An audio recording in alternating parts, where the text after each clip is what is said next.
back to Gav Goes In. Big up yourselves each and every time. And yeah, listen, guys, appreciate everyone coming through yesterday. Good stream yesterday. Obviously, some things we discussed. It's I think it's one of them things where it goes over people's heads in some of these conversations. But it was good, man. And big up yourselves for interacting with that one as well. But yeah, obviously today, we're going to discuss, big up to Gamer, big up my guy. We're going to discuss Lucas Paqueta. I see some news yesterday that Paqueta is looking to move on from West Ham in January. Big up to MNL Edits, back on again. So yeah, I see some news that that Paqueta is looking to leave West Ham in January. And do you know what? I'm a big fan of Paqueta. If anyone doesn't remember, Paqueta, formerly of Lyon, and before he went to West Ham, I think there was rumours that Manchester United were looking at him as well. Left-footed, number 10, comes central midfielder. And again, I look at him and I look at Jared Bowen, and they're by far their two best players, definitely in the attack. And I think, Paqueta has somewhat dropped off this season in comparison to previous seasons. And I think it's one of them things with Paqueta now. I think Paqueta is 28? I believe he might be 28. And I think he's looking at the fact that, West Ham are struggling at the bottom of the league. I think they're 18th, I believe. And, I think it's one of them cases where he's probably looking at, World Cup coming up. Obviously, he's playing because he does play every week for West Ham. But it's one of them things where when you're playing a struggling team, his World Cup chances might be, they might be not in the best places because, again, Brazil have got a lot of players to choose from, and Paqueta is someone that has been in the squad quite a lot. But it's one of them things where they might be looking at, the Brazil national coach might be looking at, if he's playing a struggling team for the rest of the season, he could be overlooked, And for me, Paqueta is someone that he's definitely a Champions League player, definitely a Champions League player quality. And I don't think just Manchester United, I think there'll be other teams that will be looking at him. I think if you look at the start of the summer, there was talk about him going to Tottenham after they bought Kudus. Man City, again, before his ban, that was before the match fixing that was going on.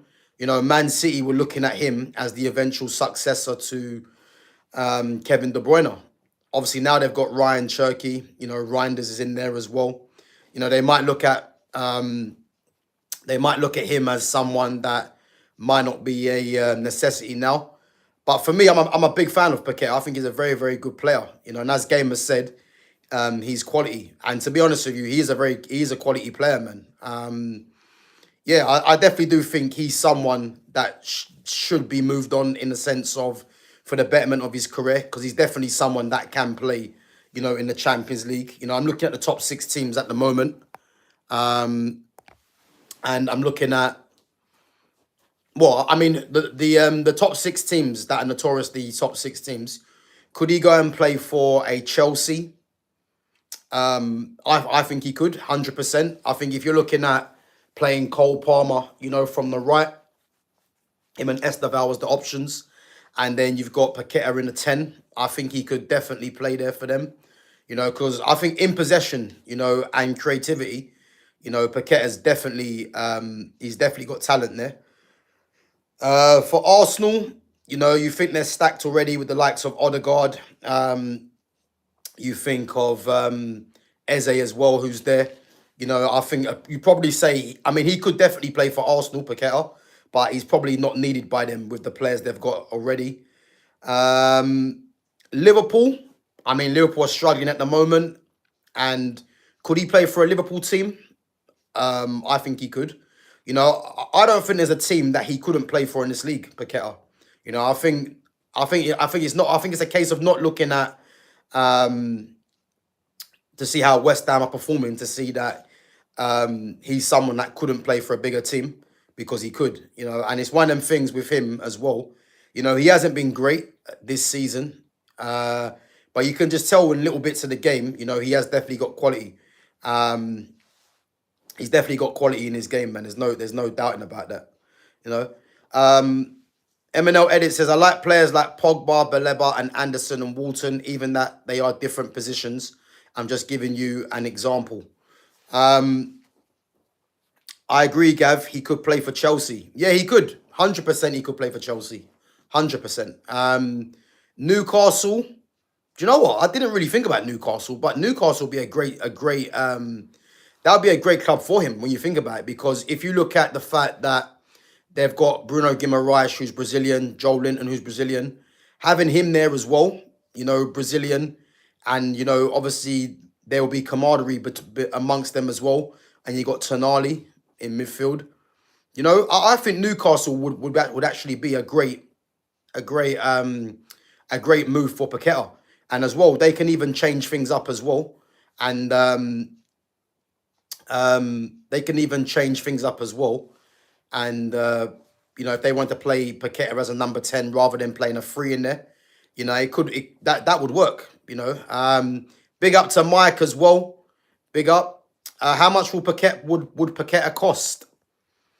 Do you know what? That's interesting, actually. I think when Man City wanted him before, didn't Man City get a 70 million bid rejected? I don't think he'll cost that amount now, but I'm probably gonna say between 50 and 60. I reckon he might cost. Yeah, between 50 and 60. So yeah, I think definitely, man, he can go and play for one of the best teams, And I look at Manchester United's midfield now, I think in the midfield too, you probably wouldn't want to see Paqueta in the midfield too, as I said, because the midfield two there, it requires a different kind of responsibility in there, and I think with Paqueta needs to thrive in a system where he's allowed really to go and play his own game. And as I said, man, I think it's one of them things where 4-2-3-1, 4-3-3, it would be ideal for. If you think of Paqueta as in a 4-3-3, playing on the left side of a 3 in midfield, or in the 4-2-3-1, he could play in the 10 as well. Or could, I would say more, if you wanted to try and do something different, you could play him as one of the two. But for me, I'll definitely have him on the radar, man. For me, Baleba is still number one for me. Obviously, Camavinga's always been one that I wanted, but Baleba, Walton as left-footed options in central midfield. I'd put Paqueta in there. Paqueta's obviously the oldest out of all them. But I just think Paqueta would offer something. He would obviously offer something different to what Baleba and Walton do. Walton's more of a controller of the game. Baleba's more like box to box, energy. And I think Paqueta would provide the kind of silk in midfield. So do I believe Baleba Paqueta gets signed under Ruben Amorim? I don't, because again, Man United play with a right 10 and a left 10. So it's one of them things where you wouldn't see Paqueta figuring in the system in that way. So it would have to be a 4-2-3-1 or 4-3-3. But again, it's one of them things where the price as well. I mean, if he does leave in January, I think West Ham are still going to ask for something similar to what they would ask. I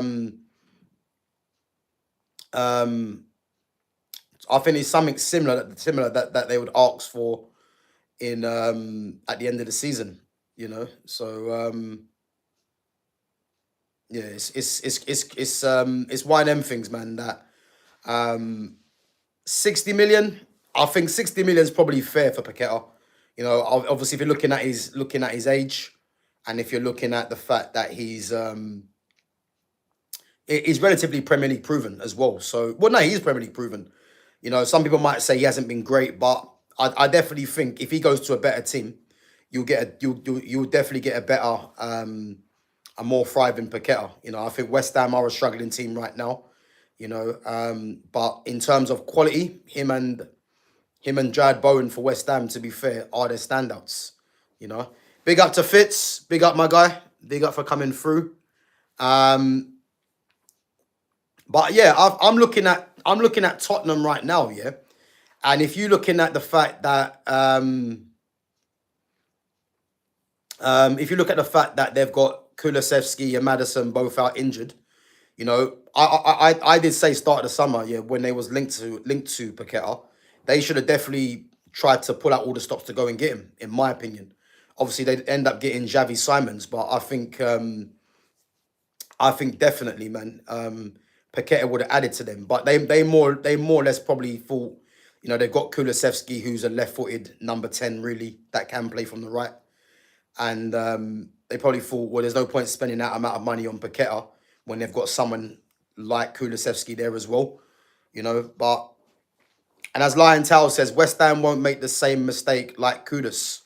It depends what mistake that is, because I'll be honest, man. I think Paqueta is someone for me that definitely should be playing Champions League football. You know, he's definitely someone that should be playing for the top 6 teams in the league, 100%. If you just look at his quality alone, you know, people might say his temperament or his consistency that might come into it, but I think if we're being serious, I think he's definitely someone that can go and play for a higher team, just like Jared Bowen. And as Mike said, Jared Bowen is a quality player, man. He is, man. Jared Bowen and Paqueta are two players for me that should be playing for the top 6 teams in the league. But West Ham know that they've got two players really that are their two best players, and they're not going to let them go easy. So I would say, even like someone like Jared Bowen, if anyone wants to buy Jared Bowen, you're probably looking at 50 to 60 million for Jared Bowen as well. You know, they might even price him out of a move, because obviously the fact that he's the captain, you know, he's an England international. So you never know. It could be something similar as that. But they've probably got two players there that would probably command about 120 million between the both of them, when you think about it. Yeah, so it's mad. Gav, thoughts on Kudus? Yeah, listen, Kudus is a top player, man. Kudus should have been the replacement. Him or Brian Mbeumo should have been the replacement for Mo Salah in the summer.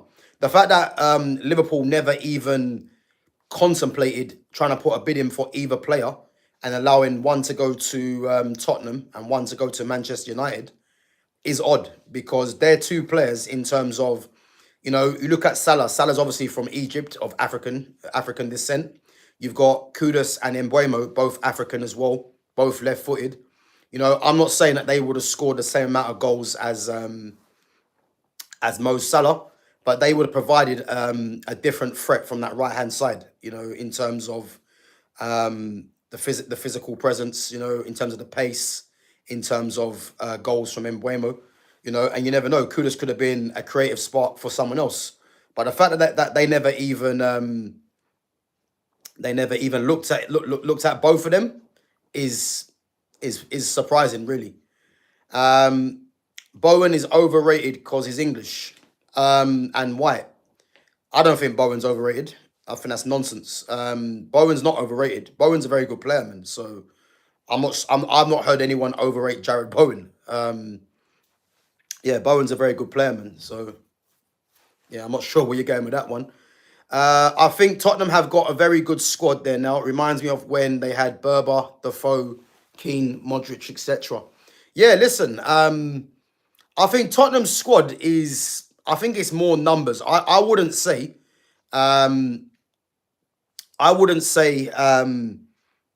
it's to that level, in my opinion. But they've got numbers. You know, if you look at their attack, for instance, I mean, what's available to them right now? I think Kudus is probably this. Well, for me, Kudus is the standout. You know, I think Richarlison's a bit hit and miss. I mean, Matistel is, you know, he's still got a hell of a lot to prove, you know. So the jury's out on him, probably, you would say. Wilson Odobert, I think Odobert's promising, but again, Is he someone that you would want as a starting player on that left-hand side for Tottenham? Solanke's out injured. Kulusevski's out injured, as we mentioned. Maddison obviously is out injured. Xavi Simons hasn't really played regularly in the number 10. And Randall Kolomawani hasn't really played too much either. So, yeah, I mean, their front line's got numbers, but there isn't no one really, I would say, apart from possibly Kudus, that you could be confident going into a game every week saying, you know, you can rely on them, whether it's for a performance or goals, I would say, you know. So Kudus was never a goal scorer. Yeah, no one said he was. And again, it's not about Kudus being a goal scorer. It's about, if you're gonna bring Kudus to a Liverpool, let's say, if Kudus went to Liverpool, you know, he's not gonna get the same numbers as what Mo Salah got, but he would provide a different threat in terms of you know, his pace, his power, you know, the fact that he can score a goal, he can create. You know, he would provide a different threat. So if you're losing goals from, and this is why, when you actually think about it, it's actually poor that Liverpool didn't even identify this, because what they done with signing Ekatike and Isak, yeah, they should have thought, right, if we're gonna get both of them in, we're gonna get both of them in to cover the loss of goals that Salah would have provided if we sell Salah. So in a sense, go and get a wide player that is probably a bit more of a creator, yeah, and then have Isak and Ekatike that you can rely on for goals. But the fact that Salah's still there, you know, his legs are gone. Isak hasn't hit the ground running. Ekatike has been very good, but now he's got to battle Isak for a place. And then Buemo and Kudus weren't identified. You know, it's one of them things where you can look now and say, was it a mistake in keeping Salah, like, for the balance of the team? You know, because as I mentioned yesterday, football doesn't work where you just go and buy all goal scorers and think it's going to work, because something's got to give, you know. So losing Salah's numbers but getting in a creator, you know, would have been probably would have been better in that sense, you know. For me now, Mbeumo is better than Mo Salah. Yeah, but I mean, if you're looking on current form, and if you're looking on you know, impact so far, then yeah, he has been, you know. But again, I'm not a massive fan of Mo Salah.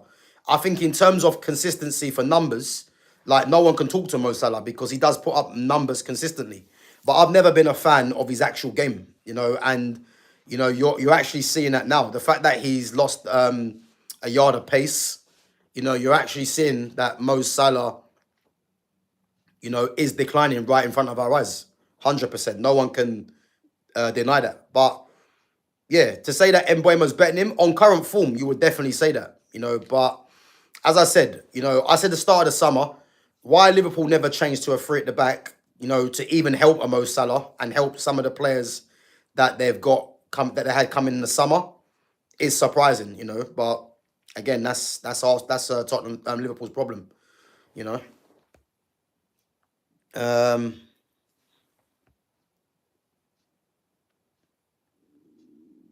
So Liverpool have been rather poor with recruitment this summer.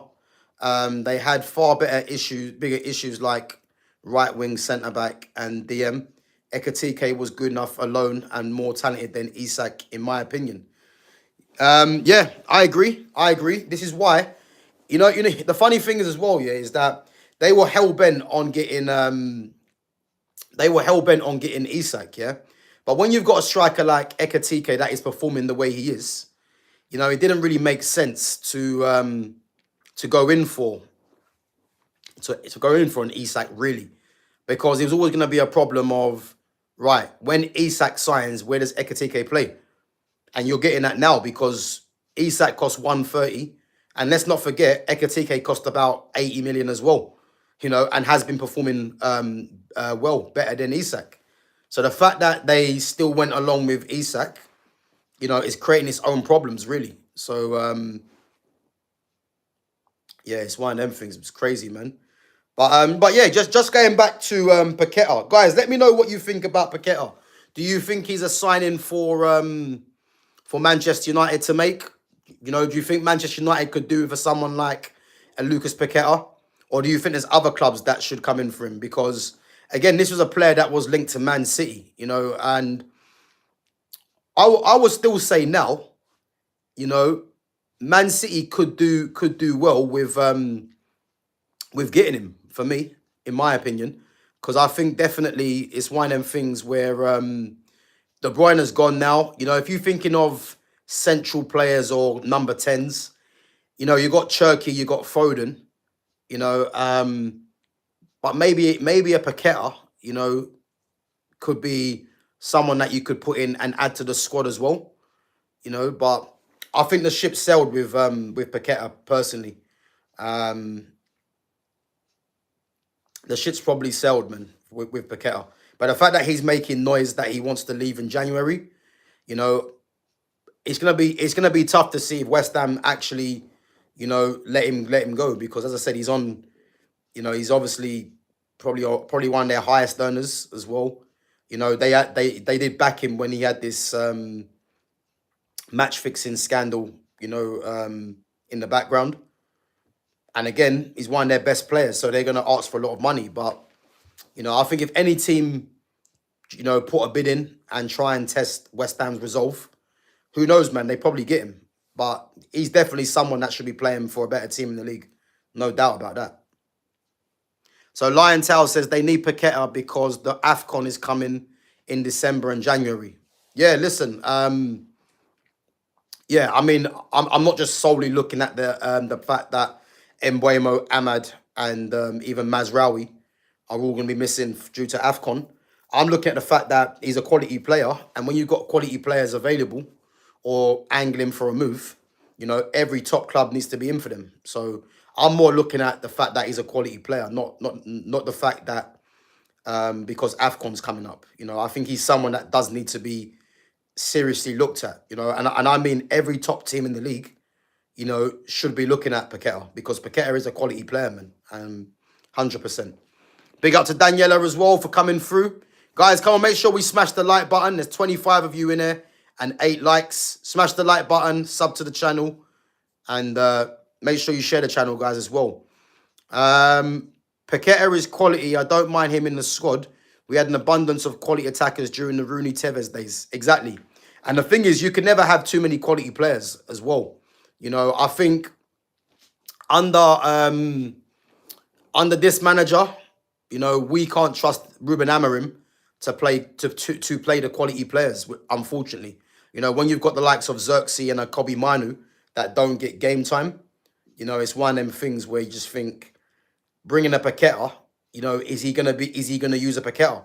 That's why I'm more or less looking at a Paqueta as a signing for the next manager, because I'm still gonna stick with the opinion that Ruben Amorim won't last, in my opinion, because regardless of the recent results, you know, I just don't think eventually. I think eventually, you know, I think the truth's going to be told with this manager, because I just don't rate this manager. I just don't rate him, you know. And again, results have been good in the last 3 games. You know, they have been lucky, but let's see what happens. But all I'm saying is that, you know, Paqueta for me is more of a signing for a different manager, because 4-2-3-1, 4-3-3, I can't see him playing the 3-4-2-1 as a central midfielder. You know, I can't see that. You know, yeah, I can't see that. Big up to Barbara Joseph. Big up. City are too reliant on Haaland. If he gets injured, they will have major issues.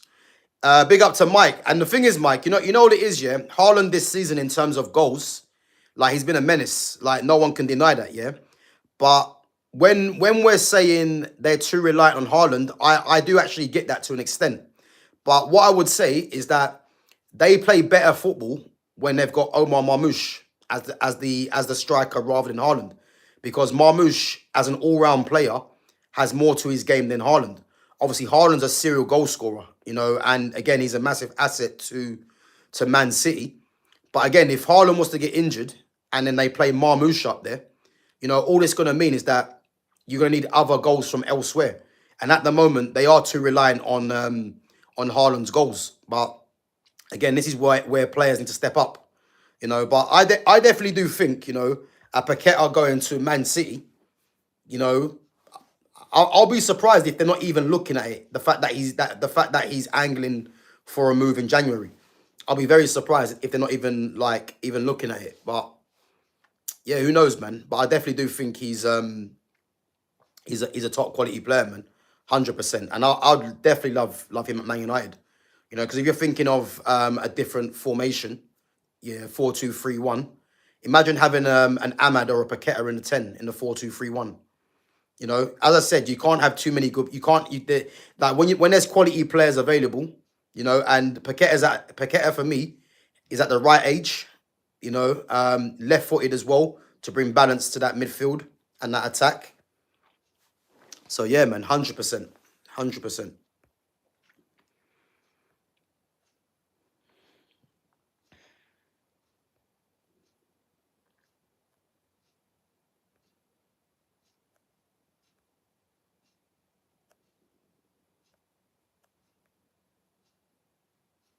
Gav, I want to say I love your jacket. Come on, you know me, man. You know me. You know me. I never come on there looking rough, man. No, I'm joking. But yeah, no, listen, yeah, appreciate it. Appreciate it. I've had this for a while to be fair, but it's just it's cold today, so I thought, yeah, let me just put this on. And obviously I need to go out anyway after this stream. So but yeah, no, big up, appreciate it. People are happy we're beating teams we're supposed to be beating, by the way. The standards in the bin. Big up to Black Mojo King. Yeah, listen, man, the standards are at an all-time low. But again, it's nothing different from what you guys have heard me say already anyway. You know, the fact that this manager's still here and he's managed to get three wins on the bounce, the standards are dropped from then because he shouldn't really be here, let's be honest. You know, I'd argue that with anyone. You know, you like the fact that the team have performed the way they have, you know, he shouldn't be here. And there's fans giving him credit now for the 3 wins, but they're not getting onto him when he was going for a poor run. So, you know what I mean? It's just you can't win. But the standards are in the bin. And what people need to realize as well, which I've spoken about, is just look at all 3 of the games, you know, that United have won in a row. Again, I didn't see the Sunderland game, you know, so I can't really say much about that game. But the ones that I'm looking at are the Liverpool game and the Brighton game. Now, you know, it's fine margins in football because the Isak chance, that was a poor finish. You know, if he scores that, it's a different game. Obviously, would have made it 1-1. You look at the Cody Gakpo hitting the post twice, you know, missing the free header, and also the cross that come off Bruno's foot to hit the bar. Like, these things are all about fine margins, you know, and obviously luck went Man United's way, and thank God it did. But these games could have been different. The Brighton game, you know, on another day, Dorgu could have been sent off for when he fouled Minte. I know Minte had a poor touch in the end, but you've seen players get sent off for that. So luck was in United's favour that day. You look at the fact that Luke Shaw fouled Jorginho Ruta, you know, for the goal that I believe Embuemo scored. So again, all these things have to be taken into account. You know, I'm not going to sit here and just say Man United have won 3 games and there've been 3 games that they've actually deserved and dominated. You know, you always have to look at the bigger picture, and the bigger picture was those games could have gone a different way. You know, thank God it didn't, and United picked up 9 points, which is all you can ask for. But let's just see what happens against Nottingham Forest, because you know you're not going to have luck your way all the time. And let's not forget as well, all those games United have won, the 3 games in a row, you know, they've all been ahead. So how are they going to deal with adversity when they go behind? So again, all these things should be taken into account. So yeah, but the standards are in the bin, man. But we know that. We know that. So again, I'm not going to come on there and just keep complaining about the manager, because I don't rate the manager. You know, the manager should have been sacked. But as it stands right now, the board have shown that they're incapable of making the right decisions. So all we got to do now is take it one game at a time and just see what happens. That's it. You know what I mean? Because, you know, there's a saying, the cream always rises to the top. You know, so we're gonna see what Amarim's about, because better players have come into the club which are gonna help him get over the line. But let's see what happens, because there's no hiding now for Ruben Amorim. There's definitely no hiding. So yeah, we'll have to wait and see, man. Um, Big up to Liontel. Says, why are people sleeping on Everton's NDI? Bro, listen, I'm not sleeping on him. He's a very good player, man. He's another player for me that can go and play for any team in the top six. He is. He's that good, because the way I look at NDI, yeah, obviously he's actually playing on the right hand side now because Grealish has come in, yeah. But he's every bit as talented as a Jack Grealish. It's just that he's not really, because this is a guy that used to play for Sheffield United as well, Iliman Ndiaye, and he's a top player, man.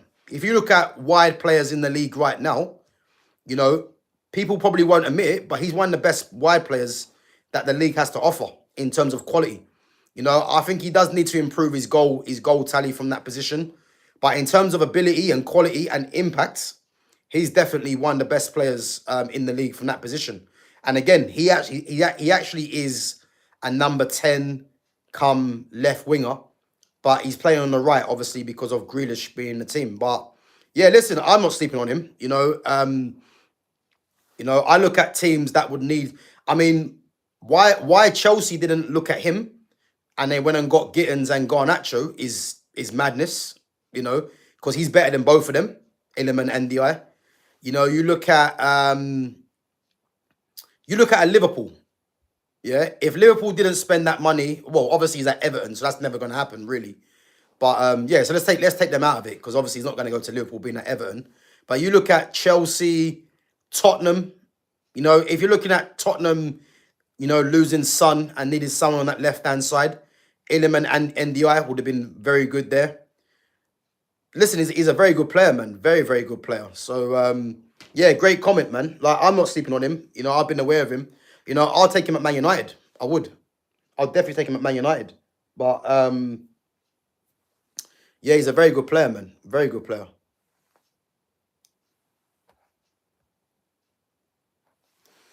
So watching Chelsea used to lose Drogba, Essien, and Mikel for January made me reassess the whole narrative about AFCON. Yeah, listen, AFCON's a killer for them teams, man. I mean, if we're just going through the top teams in the league that have players that will be missing AFCON, yeah? So Arsenal obviously in top at the moment. So who have Arsenal got that will be going to AFCON? And this is where Arsenal, people might say will have the slight advantage, because they haven't got no one really that's going to be missing due to AFCON. And I reckon that their recruitment was probably based off of that, having players that might not be off to AFCON. So yeah, Arsenal haven't really got one player that would be missing due to AFCON. The only player that they had in the past, but he's gone now, was Thomas Partey. You look at Man City. Who are they going to have that's going off to AFCON? They got Ryan Ait-Nouri that will be going off to AFCON for Algeria. Who else is there? Omar Marmoush for Egypt. So yeah, they've got two players, Ait-Nouri and Marmoush. You look at Liverpool. I've got obviously Salah. I swear there's someone else. Salah and no, it might be. I think it's only Salah. Yeah, I think Salah's the only one for Liverpool going off to AFCON. Chelsea. Who have Chelsea got going off to AFCON?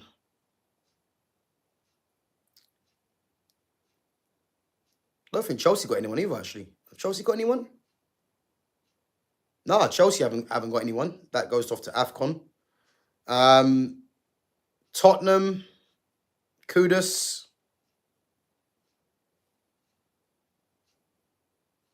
Yeah, I think Kudus is probably the only. Oh, and Papa Sarr. So Papa Sarr and Kudus are the only two really that are going off to AFCON.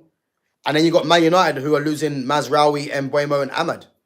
So again, a lot of the teams. I mean, Arsenal's probably the only team, and you'd probably say Chelsea as well. For they're the only teams really that are not losing anyone to AFCON. Whereas Man City have got two. So yeah, listen, man, it's going to be a problem, but this is where can them teams capitalize on that. Yeah, listen, Enda is a top player, man. I don't see him staying. Well, I mean, to be honest with you, I'm going to change my mind actually on that because Everton have got a new stadium. You know, they've got money behind them. So, you know, they might look at NDI as someone that they want to, you know, obviously they're in the new stadium now. They might look at him as someone that they can, you know, have a big future for in a sense. So, whereas before, I think before they moved to that stadium, they might have entertained offers, but you know, Everton might be looking at the fact that they want to become a big club, so be a club again. So they might keep hold of him. Who knows? Who knows? But he's definitely a very good player, man. Definitely a very good player.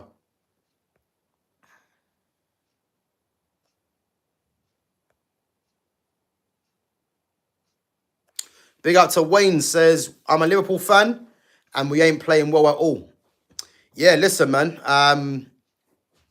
Yeah, listen, I mean, you guys are going through a tough time. So obviously I've been talking to obviously on my channel with Jonas. So yeah, guys, make sure you catch me and Jonas every Monday, 5:30. Obviously Jonas is a Liverpool fan, you know, so I've been really giving him a tough time, man, on his team. But listen, as I said, man, I think with Liverpool, they will get it together eventually. But right now, yeah, they're going through a tough time, man. They are. And I for one, I can't say I'm not happy because I am, man. So yeah, they're going through a tough time, but as I said, man, I think Arne Slot for me, he's brought a lot of things on himself. You know, as I said, the change of formation to a three at the back would have been ideal for the players that was brought in. You know, was he someone that desperately wanted Isak, or was it more of a ball decision? Because when you're paying that amount of money and you've got Ekatike doing what he's doing, you know, they should have looked at a different area of the pitch. Obviously, Leone getting injured, you know, you can't really do much about that. But what's poor is that they never identified a number 6 because Gravenberch is an 8. And even though he did play well as a 6 last season, to not even identify a player to bring in for Gravenberch, you know, is poor. So, and now he's got the injury. So I think things like that, you know, they're the kind of things that need to be looked at. You know, as I said, the three at the back would have been ideal for Liverpool. You know, you would have Jeremy Frimpong playing in a familiar position as a right wing back. Kirkes could play there as a left wing back easily. And then they probably would have got more out of Mo Salah with the fact that he's losing legs to be closer to goal. Florian Wirtz as well would have got more. I think would have got more out of Wirtz. And what you have to realize as well is that Florian Wirtz and Jeremy Frimpong are used to playing in a three at the back system under Xabi Alonso. So yeah, listen, man, it's definitely one of them things where I think he's missed the trick there, you know. But who knows, man? Who knows? But as Gamer says, man, loving the crumble of Liverpool. You have to, man. You have to. But how long it's going to last for, who knows, man. Yeah, listen, I heard about that actually, that NDI was on the Ballers, is it Ballers League or something he was on? He's a very good player, man. Very, very good player. You know, as I said, he's someone that, you know, I wouldn't mind Man United being interested in, but it's not going to happen for me. Guys, listen up. Anyone that's new to the channel, if anyone comes on here disrespecting my mods, yeah, you'll be blocked or timed out. So obviously, I'm seeing chat saying who's Gamer. Gamer's been one of my mods from day. So anyone that's coming into the channel new and that's talking shit about my mods, you'll be blocked. It's as simple as that. So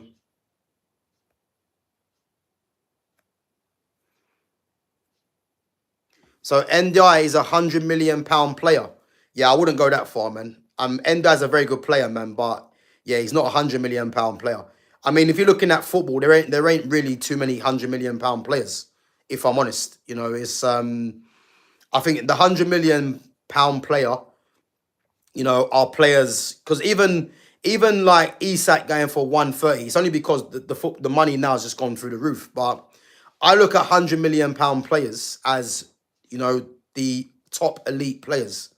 You know, the likes of Lamine Yamal, the likes of a Harry Kane.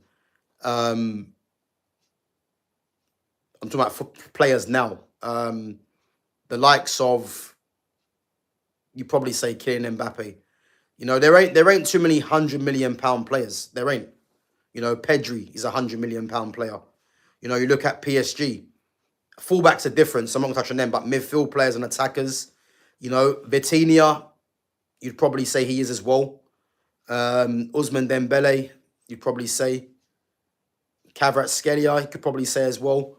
But I think the £100 million player tag is thrown about too easily. You know, I look in the Premiership, yeah, and I mean, I'm going to say Cole Palmer probably now. Obviously, Erling Haaland as well for his numbers. It's probably only two players that you'd probably say are £100 million players. You know, the rest of them still have things to prove. You know, and it's difficult because, again, a player is worth how much a club is willing to pay for them. But when I'm looking at genuine quality and £100 million, like, it's few and far between for me, really, you know.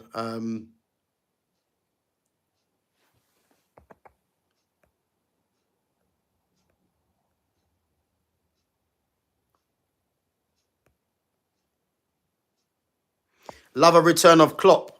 Yeah, listen, man. This is why I think Slot was doing a good job, because he didn't really change too much from what from what Klopp was doing. But he's trying to put his own stamp on the team, which, you know, he was always going to do eventually anyway.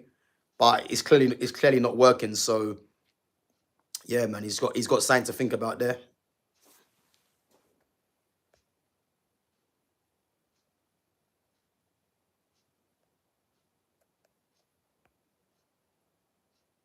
So Liverpool won 2 league titles in 35 years. And you know what makes me laugh? That's coming from an Arsenal fan. So guys, um, if you didn't know, Wacker's an Arsenal fan. So Wacker's coming on there saying Liverpool have won 2 league titles in 35 years. Arsenal, when did Arsenal last win a league title, guys? That's the question. Was it in 2003 or something like that? Or was that just a trophy? You know what I mean? So I think sometimes people just need to know what they're saying, man, rather than embarrassing themselves, because, you know, Arsenal fans top of the league at the moment, but Arsenal fans, as they do, get carried away. And then when it comes down to it, them guys are going to be left trophyless yet again.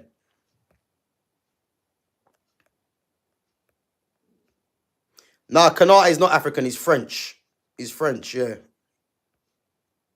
It's Arsenal's time now, yeah?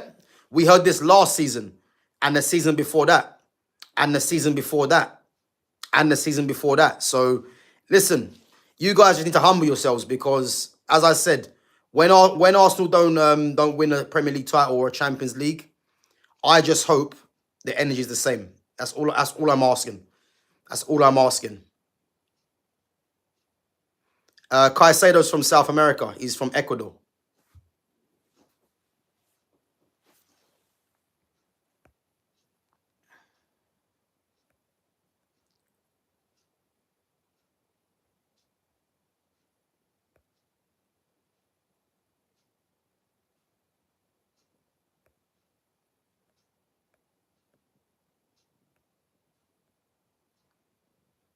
Van Dijk is finished.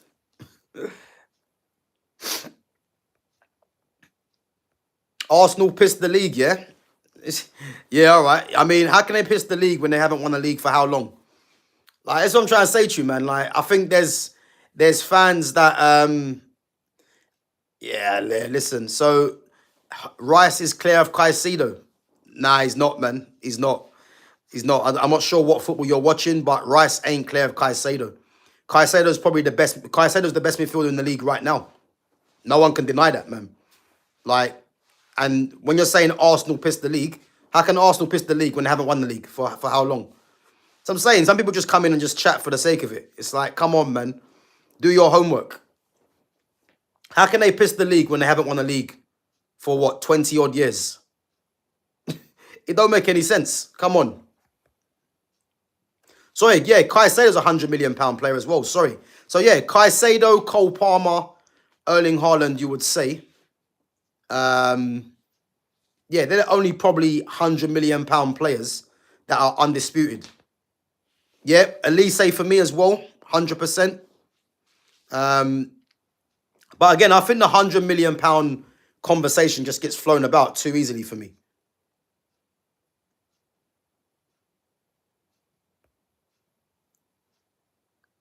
Even Zubamendi is clear of Caicedo. Yeah, I mean, obviously, he's an Arsenal fan, so let's not take that seriously, man. Let's not take that seriously. You know what I mean? I think Liverpool need to start Wirtz on the left and sub in either Isak or Hugo. Also, Bradley is a huge miss for them. They missed Trent's long passing, to be honest. Yeah, listen, I agree with that to an extent. I think right now, if you're going to play a 4, you know, for Florian Wirtz, probably... Because Florian Wirtz is a 10, but I think when you've been playing more or less a free role in a 3 at Leverkusen, he's more used to that. So, yeah, probably in a 4, probably starting in from the left might be better. But the problem they have is Ekatike and Isak, because Ekatike really should be starting. He should. But the problem is when you've got Isak that you paid 130, they're gonna have to put him in the team eventually, which means you're not gonna change and play a 2 up top because Liverpool don't do that. So something's gonna have to give. And you know, am I ever gonna see a front 3 of Salah, Ekatike, and Isak? I don't know. You know, I don't think it's a good balance personally, you know, but yeah, who knows, man? Who knows? What's your prediction for Newcastle versus Tottenham tonight at St James's Park? I don't know, it's difficult because it depends on if both teams change their lineups. I'm going to say Newcastle at home are strong, so I think Newcastle might nick it, probably 1-0 or 2-1. It depends if both teams go with a strong team. If both teams go with a strong team, if both teams go with a strong team, then yeah, I'm gonna say Newcastle probably just nick it. But it's gonna be a good game. I'm gonna miss it though, actually.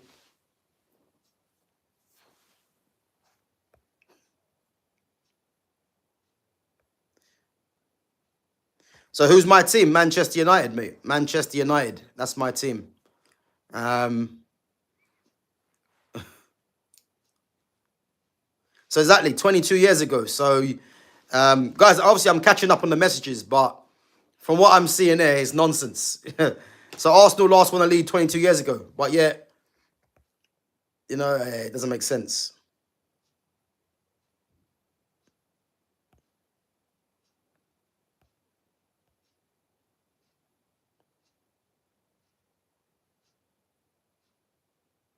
Yeah, listen, I'm not even going to entertain this conversation. Like, if if anyone thinks Declan Rice is better than Caicedo, like, what are you actually basing that on? That's what I'd like to know. Because the thing is, the only thing you would say Rice has over Caicedo is set pieces. That's it. But everything else, Caicedo excels. He does. So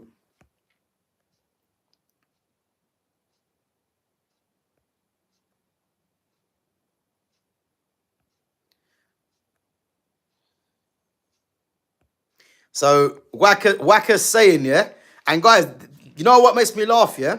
Wacker says we will walk the league this year. The stats don't lie. Only reason we never won was the squad depth. Now it's a different story. Guys, go and have a look, yeah, at how many open play goals Arsenal have scored.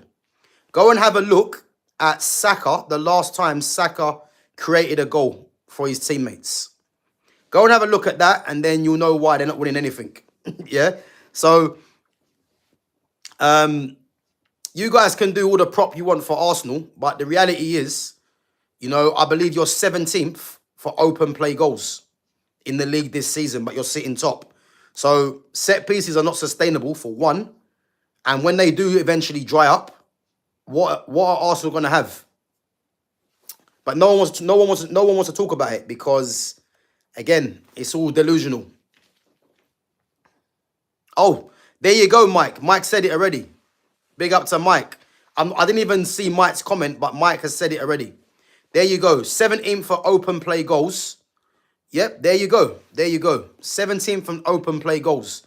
If Arsenal fans think that's not a problem, then when the set pieces do dry up and then you're not scoring goals, you know, don't ask yourself why, because we're telling you this now. So yeah, it is what it is, though, isn't it? Bro, teams defend against us. That's why. I mean, that makes no sense. That makes no sense. But listen, let Waka have his time, because we know what Waka does. When Arsenal win games, he wants to get involved in the chat. But then when Arsenal lose, he's nowhere to be seen. So just let him have his time. And when it all comes crashing down, like Hulk Hogan said, then we're gonna then we're gonna see what Waka, what long schlong, sick day. That's a mad name. And Lumi Rain as well. Big up Lumi. Let's see what they've got to say when Arsenal don't get over the line. Because as I said, you know, I'm letting you guys know now, you know, you guys will be getting cooked when it happens. So it is what it is, man.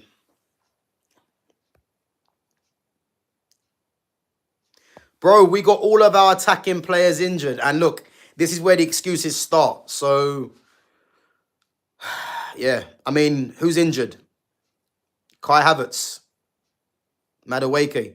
And let's face it.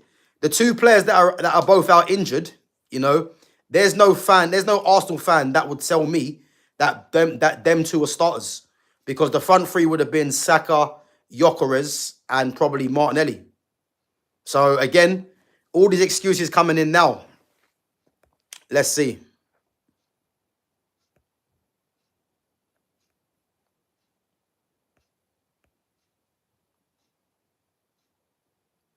So Arsenal are playing well. Go and ask Lee Gunner. Yeah, listen, Lee Gunner's a real one, man. Big up to Lee Gunner, man. Like, at least with Lee Gunner, you know, he says what he thinks, man. I rate his opinions, man, because the guy people might not like the way he says things, but listen, what he says, he's spot on every time. You know, and as I said, I think there's a lot of Arsenal fans that are getting way too carried away with what Arsenal are doing. That's a fact, man. They're getting way too carried away. But listen, they're top of the league at the moment, and give praise where it's due. But when Arsenal fans start getting carried away with the way they are, this is the problem, man. So let's see what happens, because, you know, 22 points in the league at the moment. You know, I think City are only, what, 6 points off of Arsenal, and City has still got to play Arsenal at home. You know, there's going to be a lot of twists and turns, man. So let's hope you Arsenal fans are ready for this.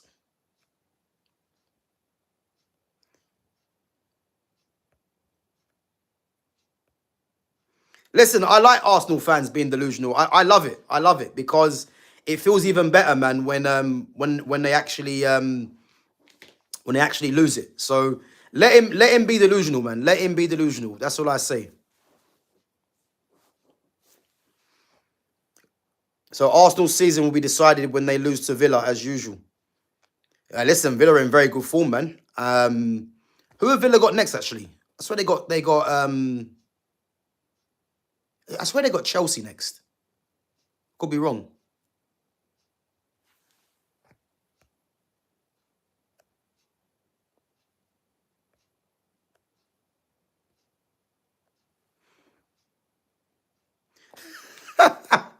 To be honest, Arsenal only need one goal to win a game. Yeah, all right. Well, let's hope, man, that let's hope that keeps happening. Let's hope. Arsenal has been consistent with set pieces for 2 seasons in a row, and some haters still think it's unsustainable. Laugh out loud, jokers. Well, Dammy, what I will say to you, Dammy, yeah, is let's hope you're still on the channel, yeah? You come back to the channel when the set pieces do dry up. Because I'm telling you this now, yeah, it's not sustainable. It's not. It's not. So, yeah, Arsenal are getting a few set pieces right now. But do you think that those set pieces are going to be sustainable to help you guys win the league title? Because put context into your comment. Again, Arsenal work on their set pieces, so they are going to get goals from set pieces. But the argument is it going to be sustainable for the whole season? Because last season you were getting set piece goals, and where did that lead you to? Zero trophies. So let's see if it leads you to a trophy this season, and make sure you come back on, and we'll see if you got the same energy. Because there's nothing to hate on Arsenal. At the end of the day, give credit where credit's due. They're top of the league. They've been the most consistent in terms of picking up points. But when you're 17th for open play goals, and Saka hasn't got a goal, Saka hasn't created a goal for 20-something games. Yeah, let's see what happens this season.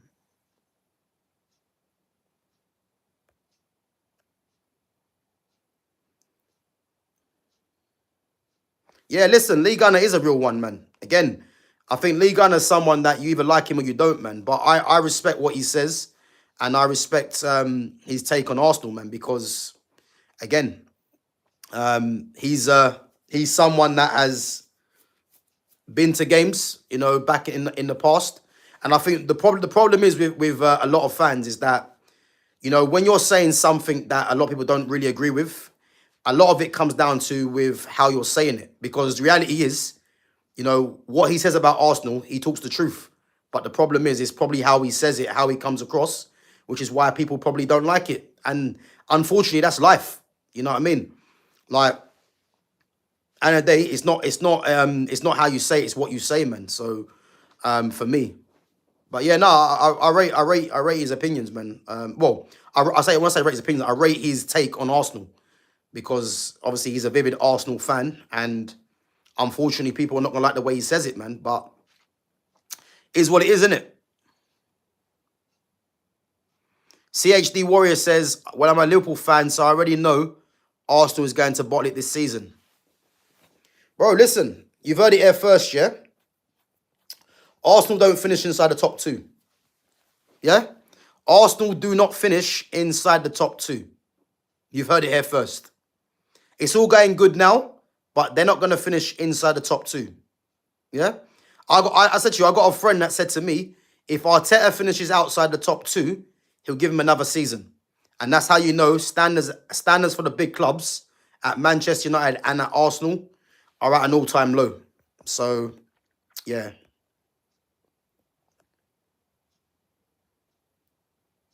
Big up to Makato, says, I'm a Tottenham fan, but I think United is back is great for the Premier League. Big up. What I would say is that we're not back, though. When people say that we're back, I think that's very premature. So I'm not going to get carried away and start saying we're back, because we're not. I think be satisfied with the 3 wins in a row, but we're not back, man. No way. No way am I going to say we're back.